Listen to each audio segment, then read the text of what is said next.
Rightio YouTube, so we've got that repair all done and ready to get some 2-pack primer on. I decided head cam's probably going to be the easiest way to get this stage done. That way you can follow me exactly around exactly what I'm going to be doing. So yeah, I'm pretty happy with that repair.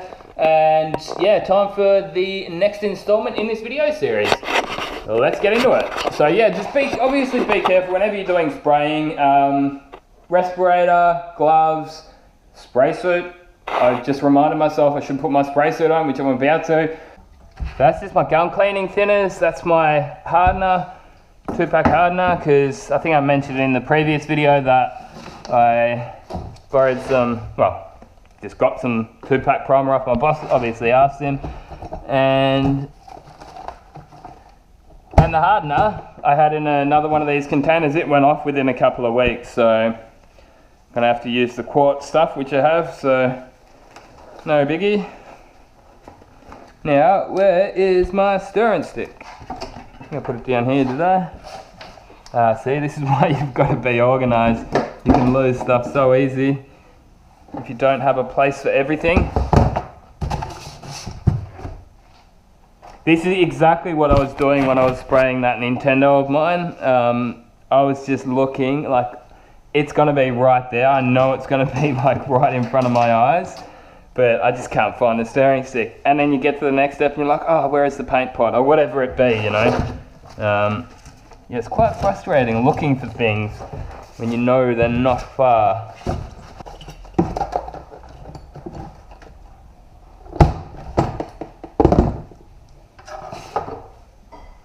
Rightio, so there's my stirring stick, my 2-pack primer. It's got to be mixed up 4-to-1.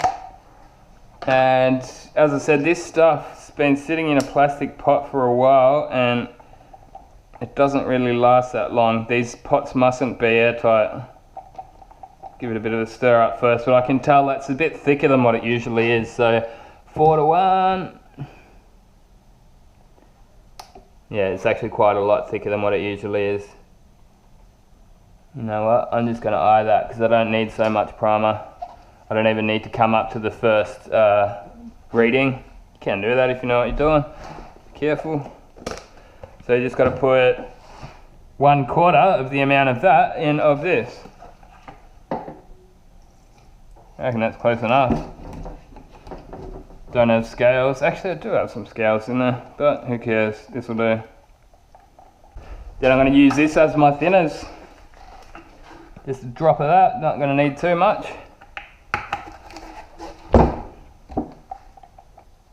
Alright, so I'm just going to be priming with the same gun. I'm going to be colouring and probably clearing with too, so that'll work fine. Just got to make sure I clean it out in between each stage.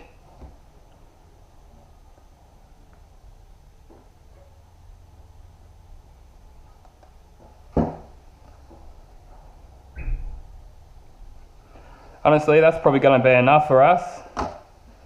And we're ready to start getting some 2-pack primer on. Respirator.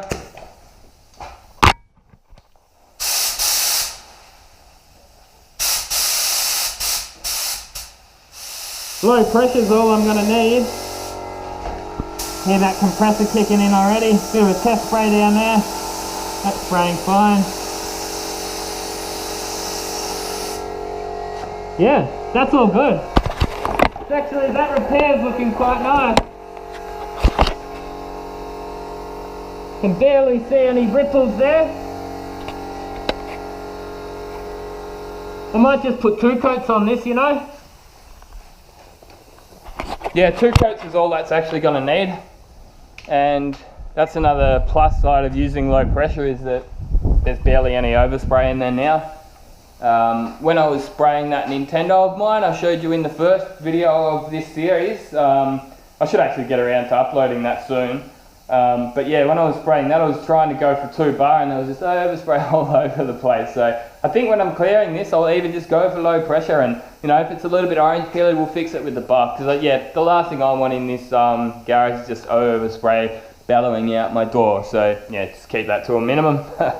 Anyway, I'm going to get the heat gun on that in between coats. So look, you should be pretty right. I mean, I say all these health and safety things, like sparks and stuff around the paint. I've never seen a fire take place because of heat guns or infrared lights or any of those kinds of things. I've never seen like the fumes of paint actually light up, if you know what I mean. I have seen a fire in the workshop. That was actually pretty funny.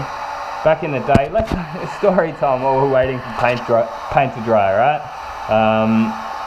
I had this apprentice, and now there's a method to get, like, when you get a brand new panel, on the inside of the panels they'll have stickers all the time. They'll always have like a factory sticker telling you what part it is and all that. So what you used to do, like I used to be a smoker, and I always used to have a lighter in my pocket. So what you do is get a bit of Prepsol, or wax and grease remover, spray it onto the sticker, get your lighter, like just a small amount, get your lighter and light it up and put it out within a second, because you know you've only just put like a little squirt onto it.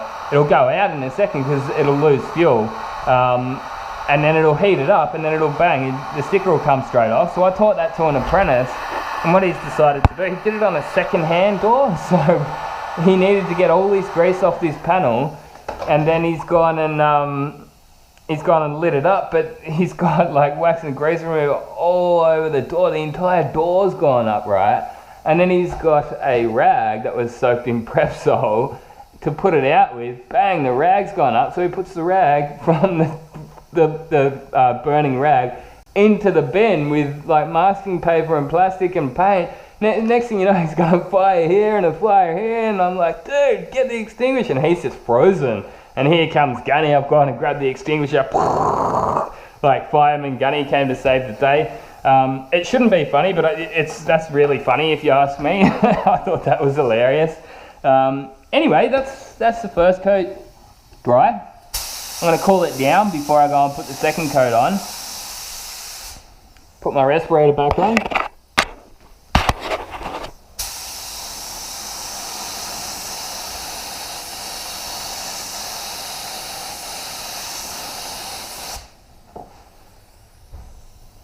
That's going to be all we need. Honestly, that's going to be more than enough primer on there. That'll be fine. So I'm going to start drying that down. I don't want to leave this overnight. I'm going to force dry. This heat gun's going to be all I need. If I sat here for 10 minutes and then cooled that down, that would be right to sand. 2-pack primer is pretty good. Like, you can get it to dry pretty fast. You can force dry, and the ambient temperature of today must be about 25-30 degrees Celsius, so it's not really a cold day anyway. But what I'm going to do is give that a bit of a heat gun, clean this gun out, then I'm going to go have something to eat. So I'm going to give it half an hour to an hour before I actually come out and finish the paint work off on this. Hopefully you can hear me well, because I do have my respirator on. I don't want to breathe those fumes in. Like, there's not much, as you can see around here, there's really not much at all. Because of the low pressure, I still managed to get a bit of primer onto there, and that's why I low pressure most of my prime ups. You're going to get it on thicker, which is what you want with prime ups anyway,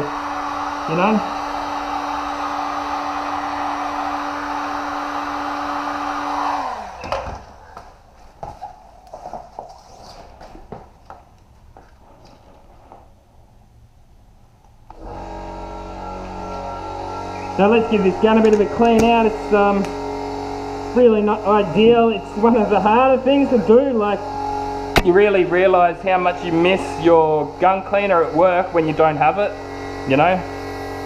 Just doing them by hand, it's a bit trickier. It takes a bit, and it's harder to get them properly clean.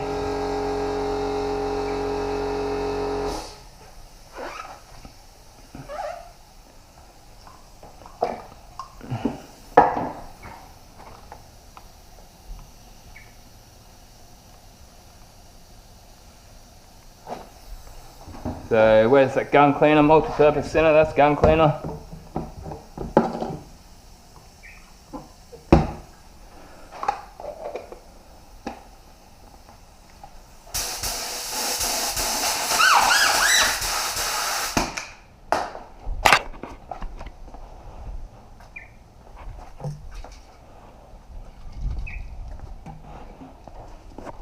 Another thing worth mentioning for when you're doing stuff at home is just the disposal of your paint. So just be mindful of the environment and stuff like that. Like, this is what I'm doing.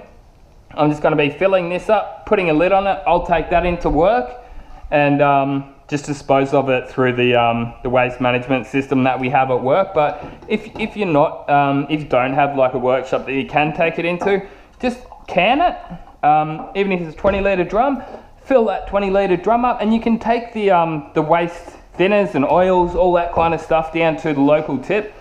It's not going to cost an arm and a leg to get it taken away, or to drop it off there. So yeah, don't just go and tip it into the garden. That's just not very nice on the environment. Honestly, I think that's going to be enough for this stage. I'm going to soak that cap, which is a good idea. That's really, most of the time, if your gun's not spraying properly, it's usually the air cap's clogged up with a bit of paint. So I'm going to put the cap in there with a bit of thinners to help it soak up. And yeah, that's about it. Give it maybe a quick wipe down just around the outside, make it nice and pretty again.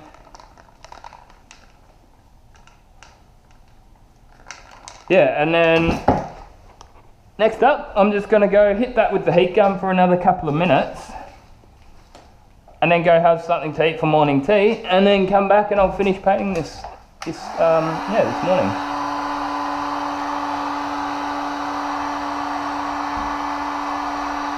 So as you can see here, I just didn't come up to any of this mask, and it wasn't necessary, so I didn't do it. So you can hardline mask as long as you're careful, and you can use mini guns to prime with.